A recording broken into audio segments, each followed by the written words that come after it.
Assalamualaikum warahmatullahi wabarakatuh. Kembali lagi kita belajar biologi. Masih kita lanjutkan dengan pelajaran fungi, bab fungi.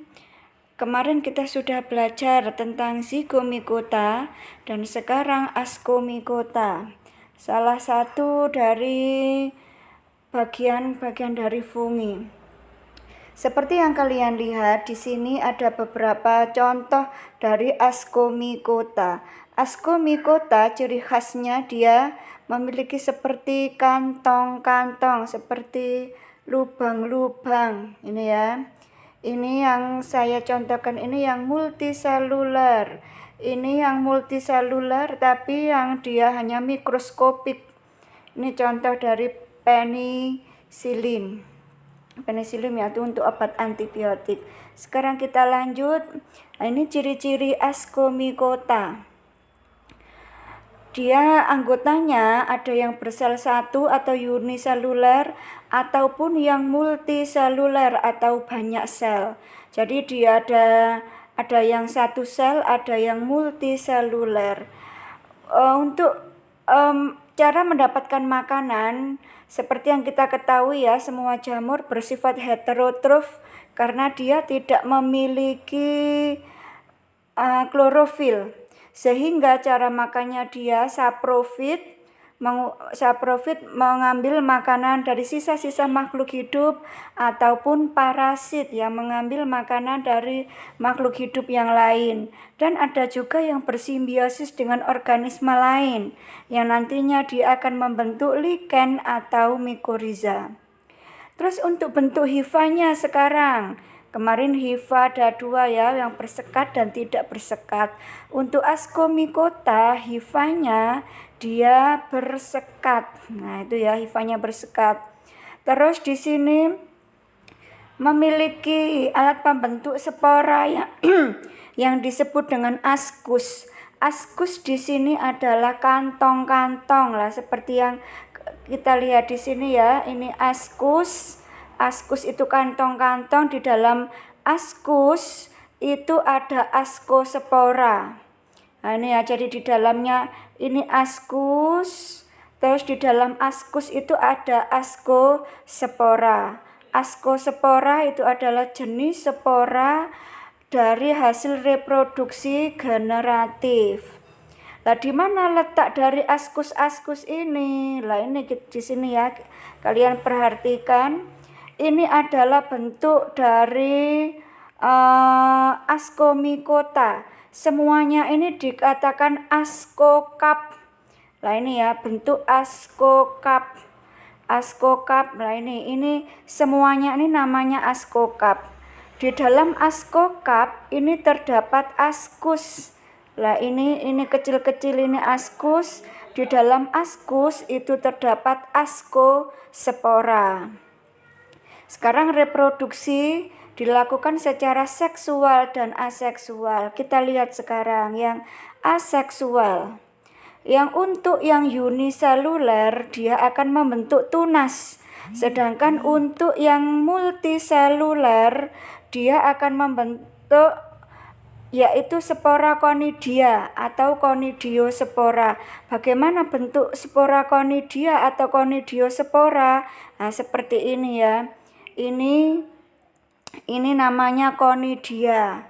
Conidia, terus seperti sunduk sate, ini namanya conidium. Kalau sudah lepas satu-satu, nah ini ya sudah lepas satu-satu, ini namanya per satu, ini per bulatan kecil-kecil satu, ini namanya conidiospora. Terus kalau seksual sekarang, untuk yang seksual dia ini secara konjugasi dan dia akan menghasilkan ascospora. Jadi ascomycota menghasilkan spora seksual namanya ascospora. Seperti kemarin ya, sudah kita ketahui bahwa reproduksi seksual itu dengan cara singami. Nah, di sini sudah ada tahap-tahapannya, yaitu ada jamur 1, jamur 2. Terus bertemu ini plasmogami menyatu. Plasmogami setelah itu dia akan akan besar seperti ini. Di dalamnya ini terdapat askus-askus. Di dalamnya askus-askus ini terdapat askospora dan dia akan ini askosporanya akan keluar dan akan menjadi individu baru. Sekarang contoh askomikota. Di sini silahkan dibaca sendiri. Ada yang Saccharomyces tuak menghasilkan tuak, ada penghasil kecap, terus dan macam-macam. Silahkan dibaca sendiri ya. Lanjut. Sekarang Basidiomycota. Nah ini ya, kalian pernah makan jamur tiram. Ini jamur apa ini? Yang makanan khas dari Korea itu ya. Sekarang kita lanjut bagaimana ciri-ciri Basidiomycota. Basidiomycota semua anggotanya multiseluler, tidak ada yang uniseluler. Terus semuanya makroskopis, artinya makroskopis dapat dilihat dengan mata.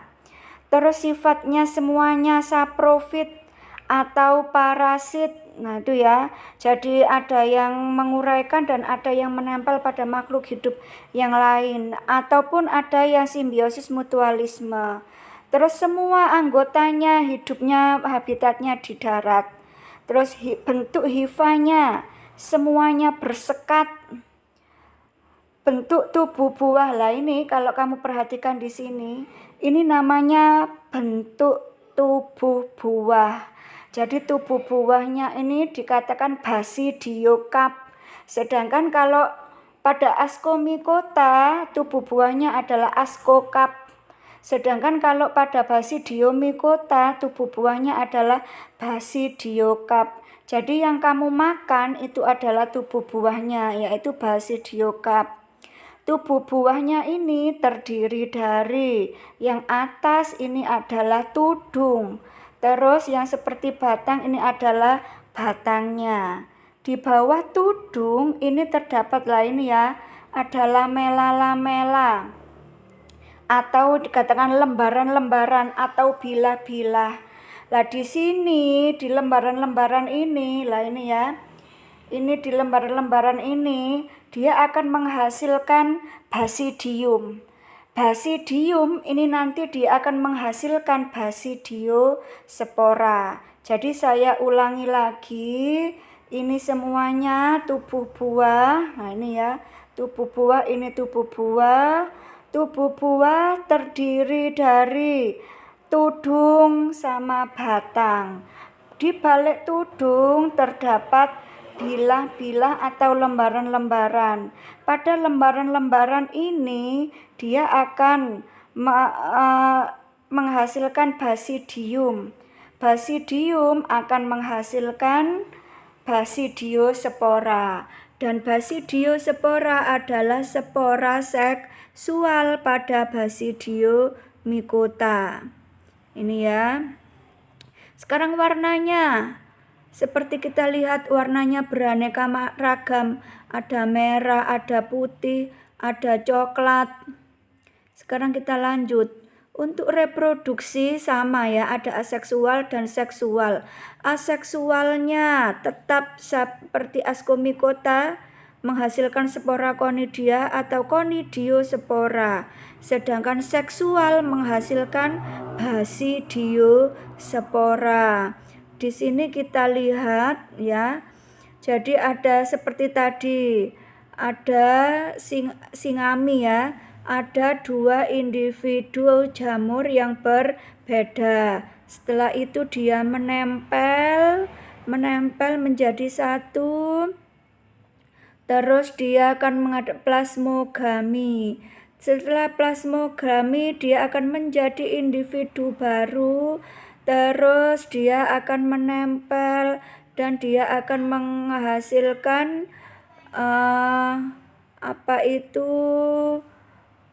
spora Basidiospora. Sekarang kita lanjut contoh dan peranannya. Lah ini ada jamur merang, Volvariella volvacea, ada auricularia, ada jamur tiram, ada jamur shiitake, ada jamur tiram, dan masih banyak lain. Ini ya, ini hanya beberapa saja. Ini yang semuanya ini yang dapat kita makan. Tapi ada juga beberapa yang beracun, itu juga ada. Silakan dicari sendiri. Sekarang jenis jamur terakhir, Deuteromycota. Lah ini ya, Deuteromycota ini ada yang uniseluler, ada yang multiseluler. Kalau yang digambar ini dia yang multiseluler tapi mikroskopik. Artinya mikroskopik, dia tidak dapat dilihat dengan mata secara langsung, harus dengan mikroskop. Sekarang ciri-cirinya. Di sini dia tetap ya, ada yang multiseluler, ada yang uniseluler. Sebagian besar mikroskopik. Jadi dia tidak dapat dilihat dengan mata telanjang, harus dengan mikroskop. Hifanya dia bersekat, hifa bersekat. Terus reproduksinya dia hanya dengan aseksual saja, yaitu dengan fragmentasi dan spora conidia. Itu ya. Terus reproduksi seksualnya belum diketahui. Jadi makanya Deuteromycota disebut dengan jamur yang tidak lengkap. Tidak lengkap apanya? Karena dia belum diketahui reproduksi seksualnya. Dia cara hidupnya banyak yang parasit atau menyebabkan penyakit pada hewan ataupun manusia ataupun tumbuhan. Nah ini ya, tapi ada juga yang saprofit. Habitatnya di tempat-tempat yang lembab. Sekarang contoh. Lah ini, siapa yang pernah punya kutu air di kakinya itu ya, ini penyebabnya jamur Epidermophyton flucosum. Terus ada Microsporum sp, Trichopiton sp, menyebabkan kurap atau panu. Candida albicans, nah ini pada keputihan. Sariawan, ini penyebabnya sama, yaitu Candida albicans. Jadi tidak hanya keputihan saja, tapi penyebab sariawan juga. Ini Candida albicans. Terus ada penyebab panu lagi, Tinea versicolor. Ada Melassasia furfur, ada Trichopiton tonsuran, ini ada ketombe. Jadi ketombe di kepalamu itu adalah juga jamur, yaitu jamur Deuteromycota. Sekarang ini ada simbiosis mutualisme antara alga dan jamur, yaitu yang kita kenal dengan lumut kera atau lichenes. Nah ini contohnya ya, biasanya dia ada di tembok, ada juga di batang-batang pohon. Si alga dia akan membantu memasak untuk makanannya, sedangkan si jamur untuk mendapatkan airnya. Jadi dia bekerja sama untuk menghasilkan makanan. Dia biasanya hidup di tempat-tempat yang lembab. Dan dia kalau di sekitar kita banyak terdapat lichen, dia bisa dijadikan indikator pencemaran. Jadi kalau semakin banyak terdapat lichen atau lumut kera, berarti udara kita masih bersih. Tapi kalau di sekitar tempatmu tidak ada lichen sama sekali, lah kemungkinan besar bahwa di tempatmu banyak terdapat polusi. Sekarang mikoriza. Mikoriza ini simbiosis mutualisme antara jamur dan akar tanaman. Biasanya pada akar pinus, pada akar anggrek, ataupun beberapa macam tumbuhan, tapi tidak semua tumbuhan itu memiliki mikoriza. Mikoriza ada dua macam, ada ektomikoriza, ada endomikoriza. Keto luar yaitu hifa jamur hanya hidup pada jaringan epidermis. Jadi dia hanya pada kulitnya saja, tidak sampai ke dalam. Sedangkan endomycorrhiza, hifa jamur menembus sampai jaringan kortek akar. Jadi dia sampai masuk ke dalam pusat akarnya. Itu ya, jadi si jamur ini dia membantu mencari air. Sedangkan untuk akar tanaman, dia akan memberikan tempat tinggal untuk jamur dan memberikan makanan pada jamur. Jadi itulah yang dikatakan simbiosis mutualisme. Sudah ya? Kalau ada yang tidak jelas, boleh tanya langsung ke Bu Mardiana. Boleh japri secara langsung, insya Allah nanti akan saya balas. Untuk tugas ini, silakan kamu isi, kamu buat bagan seperti ini, kamu isi, kamu tulis di buku tulis, hasilnya kamu foto, kirim di nomor Bu Mardiana Japri, di nomor saya. Ya, silakan. Struktur tubuh sel itu dia uniseluler ataukah multiseluler? Bentuk hifanya, apakah dia bersekat atau tidak bersekat? Habitatnya di mana? Cara hidupnya, apakah saprofit, apakah parasit? Reproduksi aseksualnya dengan apa? Apakah sporangiosepora ataukah konidiospora? Reproduksi seksualnya, dia menghasilkan apa? Menghasilkan zigospora ataukah ascospora ataukah basidiospora ataukah tidak memiliki. Itu ya, tadi sudah jelas.